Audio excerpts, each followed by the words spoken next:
মহাজন তো আমাকে টাকা দিলই না, উল্টা আরো আমাকে ঘাড় ধাক্কা দিয়ে তাড়ায় দিছে।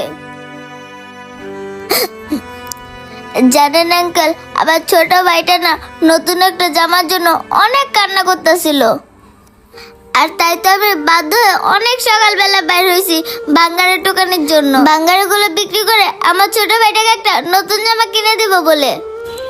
তা না হয় বুঝলাম মামনি, কিন্তু তুমি যে ময়লা খাবারগুলো খাইতেছো। আঙ্কেল, বাঙ্গারে টুকাইতে টুকাইতে দেখলাম ময়লার এখানে অনেকগুলো ভাত পড়ে আছে, আর ভাতগুলো তেমন নষ্ট হয় নাই। আর আমার অনেক ক্ষুধা লাগছিল, তাই তো আমি এখানে বসে এই খাবারটা খাইতেছিলাম, এর ভিতরেই আপনি আসলেন। আহারে, মানুষ কতটা অসহায় হইলে এইরকম ময়লার ভিতর থেকে খাবার টুকায় খায়। এই মেয়েটার কষ্ট দেখে তো আমারও খুব কষ্ট লাগতেছে। মামনি, তোমার এই ময়লা খাবারটা খেতে হবে না।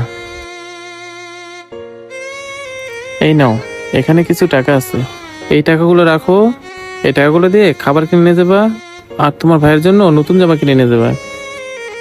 সত্যি বলতেছেন আঙ্কেল? এই টাকাগুলো আপনি আমাকে দিছেন? ঠিক আছে আঙ্কেল, আমি তাহলে যাই। আমার ছোট ভাইটা কান্না করতেছে, ওকে যে একটা নতুন জামা কিনা দিই। আচ্ছা ঠিক আছে, যাও।